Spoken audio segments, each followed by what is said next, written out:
Hey everyone, it's Chala. Oh my god, my hair is sticking up. this is live. You can tell it's live. I don't know what's happening to my hair. Just ignore it. It's Tuesday Tea Time with Chala. Wow, it's really okay.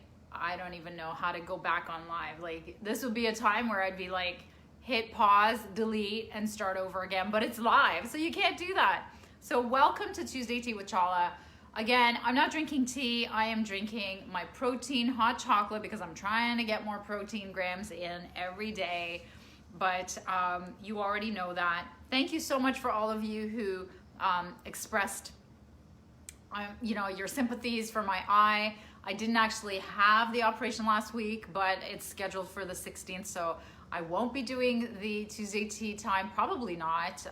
For that whole week, I'm supposed to be on a truckload of painkillers. I'm supposed to be, it's like usual LASIK surgery, but they said it was quite painful. So anybody who's had it done, I'd love an opinion. I'd love it if you could tell me how it went and what to expect. Yeah, it's not fun. But so today I'm going to talk about something a lot more fun. It's called hyper-personalization, and it is the use of AI, artificial intelligence, in B2B marketing. So wait, let me take a sip of my protein and let me see how the hair situation is. It's okay. I could have just used a little spray here, but we're good.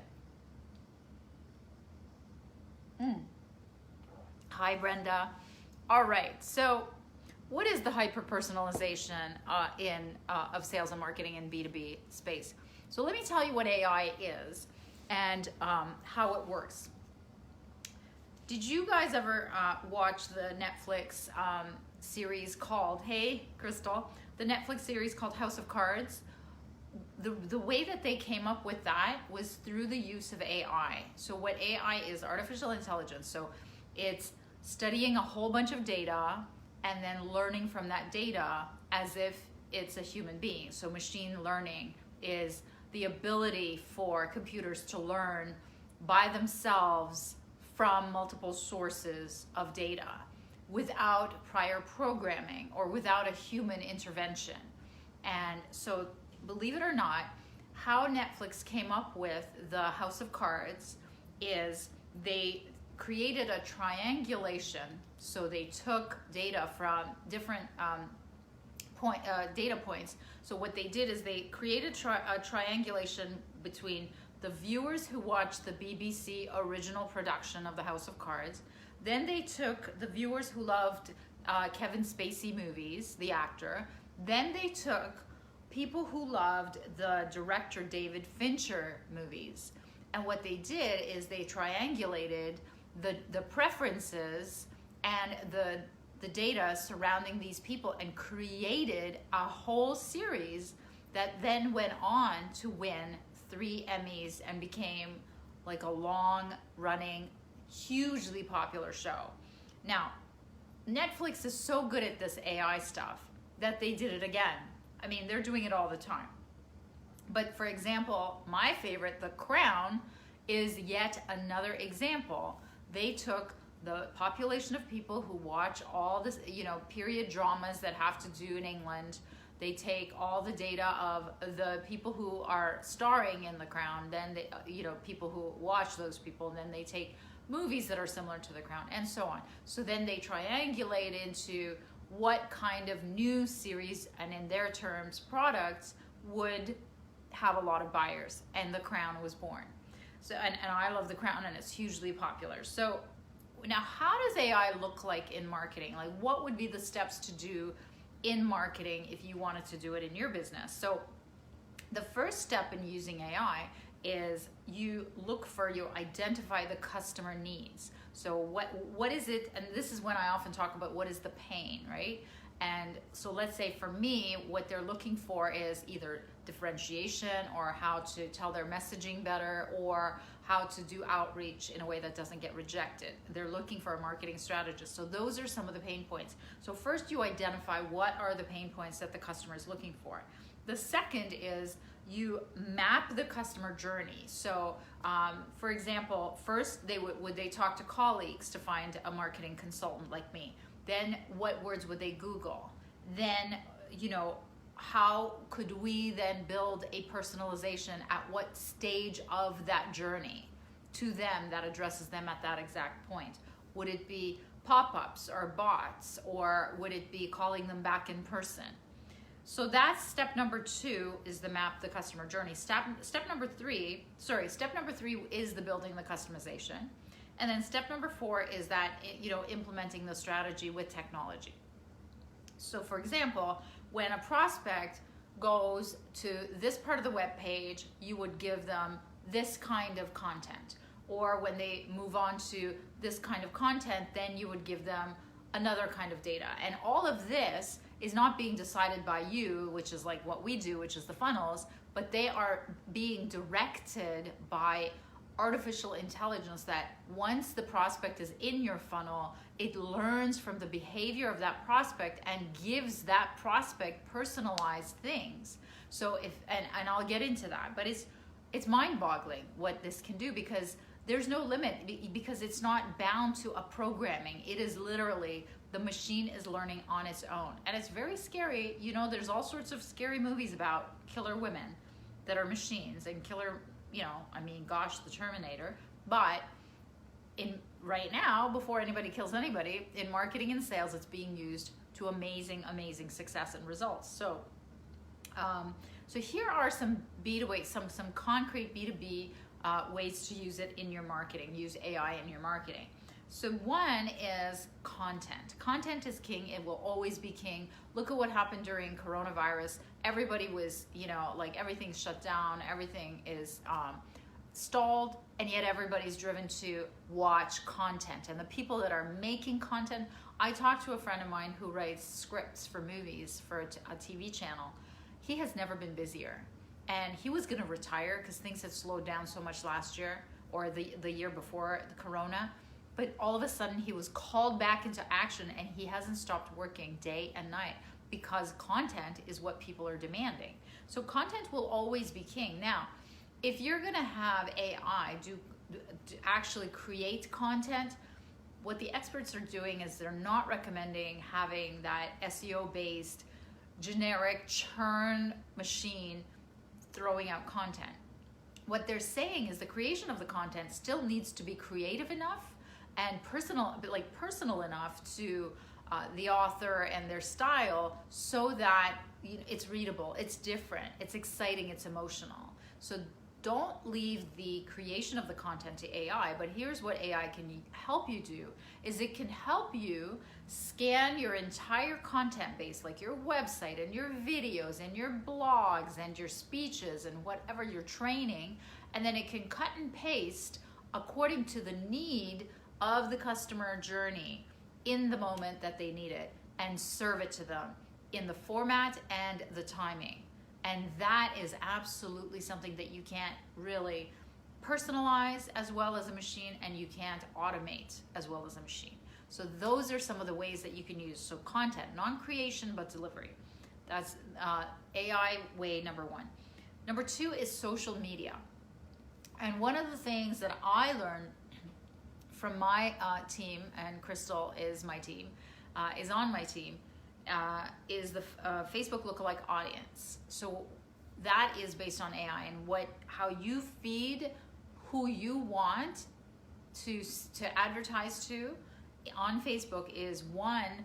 You actually can, apparently there's a pixel that you can put into your website backend that will collect all the people, the profile of the people who are landing on your website, and then you could feed that into the Facebook ads, lookalike audience. The second way you can do that is the people who are liking your page on Facebook, you can just lookalike to them. And then apparently the third way is you can just give them a list of people. And so for example, we use Constant Contact, so we could possibly give them that. And I don't even know if, Crystal, that's what you do, but you can give them that, and that's what they mirror. So that's a second way that AI is being used in B2B social media, or in B2B marketing, is through social media. The third way is a really obvious one, but it's really fascinating. It's through Google. So Google has part of the Google search is apparently this AI that not only is looking for the SEO, the actual words that you're seeking, but it's looking for near words and related words and categories, and it's learning, and it's something called Rank Brain.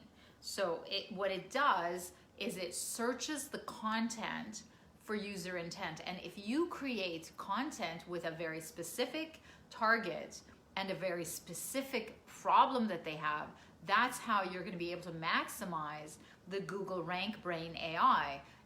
That's what I'm always trying to teach you, is get more specific about who you help and what problem you solve. Because if you're generic, it's not going to be able to match that as well to your content. And what I mean by your content is everything from the copy on your website to your blogs, to your videos, to anything that you put out there on the webs. Okay? And how you come up with that, of course, is you go through my programs to figure that out, or you do market research to figure out what is the target in need of and who should be your primary target, and then use that in all of your marketing. So the last way that you can use AI in B2B marketing is really fascinating, and this has just come very recently, is I'm working with several clients that we are now using or exploring, like we are doing the market research to explore whether artificial intelligence is a good enough positioning. So the fourth way that you can use AI is through using it in your positioning. And I'll give you an example. I'm working with a private school who deals with students who've had trauma.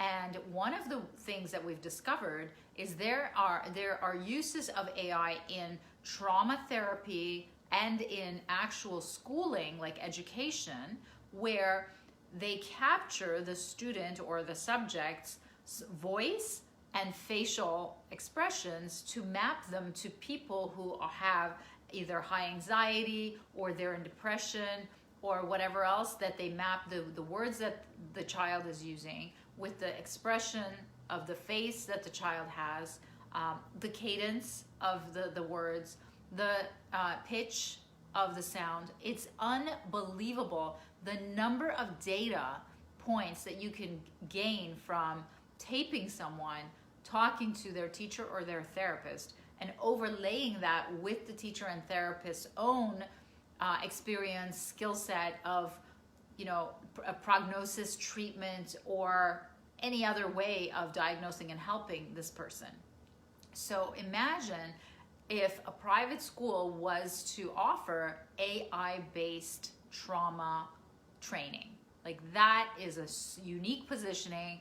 It's superb, unparalleled, and there are companies that can offer that already for a very affordable price.